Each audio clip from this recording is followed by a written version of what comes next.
Hello again.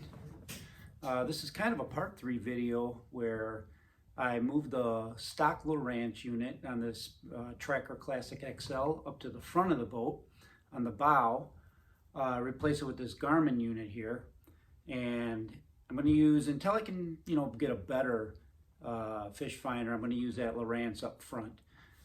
So I'll show you the install. It's already done, and I also want to show a couple other quick changes I made to this boat. I got a new seat up on the bow and a battery charger in the back that they're all installed. I just want to show them to you so you can see what they look like, how they or where they were installed. Maybe help someone out that's thinking about doing the same thing. So let's take a look. Okay, so here we are up at the bow. We got the Lowrance unit I installed. I ended up putting it over in the corner so that since it swivels, I didn't want to be tripping over it if I need to walk up the center. And let's see here, take the cap off that. Okay, so there's the unit. Tilts up and swivels nice. It's kind of small. I will be replacing it sometime in the next year, but for now it's going to have to do. So what I did was come over here to the transducer. This transducer has a nice slot in it already for the clamp, so I did not have to use the metal bracket for this install and make it fit because I didn't have the kit they sell. You can buy one to put these on the trolling motor, but this is kind of designed for it already, the stock unit that comes on this boat, which is the Lowrance 4X. So the cable comes up the side, runs up the center, which you have to do because this handle that the trolling motor sits in, there's no room to the edges, so it can't be to the front or back. It has to be on a side. At least in my case it did. I couldn't find another way that seemed better. Then we got of course some slack here for turning, still going up the center. I left myself, let's come around here. I left myself some slack here for raising and lowering the trolling motor, should I need to. And then I drilled some holes in the side of this, which, I watched some videos, seen some other guys do it.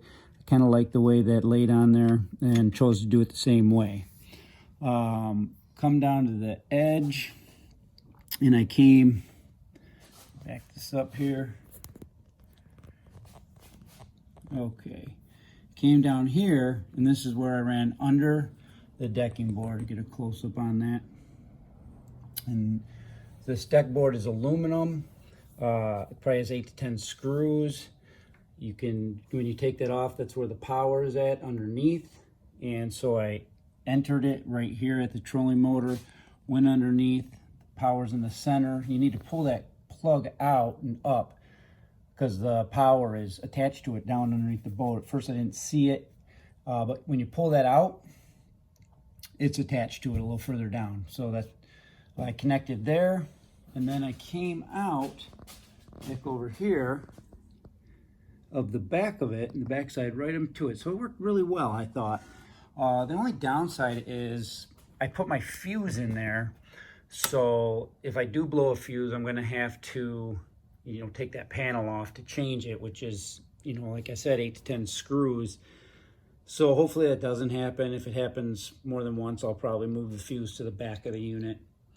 Another thing I'm doing, I wanted to mention, is I'm keeping this trolling motor with the prop stored to the outside because I've seen a lot of guys are cutting this rubber mat. I did already get a little slice in it right here just from pulling the trolling motor up, and I've seen some pretty big gouges in there. So I'm at least going to see if this works for me to keep it always towards the outside. And that's about it with the trolling motor. Anybody have any questions, feel free to ask me. I'll help them out the best I can. Like I said in the previous videos, I did replace that stock unit with this Garmin with side scan 9-inch screen up here with mapping, which I'd rather have the mapping where it's always in the water and not just on the trolling motor, although someday I hope to have it on both. Another thing I wanted to show you is this seat I picked up at Bass Pro Shops. It's hydraulic, 2 parts. The seat was $25. The hydraulic pedestal was $79.99. When you purchase a boat from Bass Pro, they give you 20% off all Bass Pro branded stuff for 2 years and 10% off everything else, with some exceptions. So with that being said, I got like $16 off this pedestal and $5 off the seat. Made the whole thing about, I don't know, $85 or something, if I remember correctly. So that's something else I wanted to show you. And then we'll go take a look at the battery charger. Before we take a look at the battery, I wanted to show you, I forgot about this. I did replace this prop on this Minn Kota. This is the, I believe, MKP6. Here's the package it came in. This is a Weedless Wedge. It's not the Weedless Wedge 2. They don't technically make a Weedless Wedge 2 for the Minn Kota Edge 45-pound thrust motor.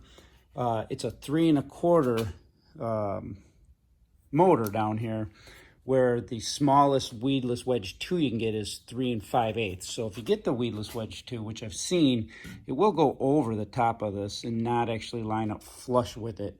So I thought I'd get the one that fit it how it was intended. And you can see the difference between these two props. This is the original power prop that came on it underneath. And it's quite a bit smaller. So, you know, I've read real good things. I've had the Weedless Wedge 2 on a different boat. It worked very, very well.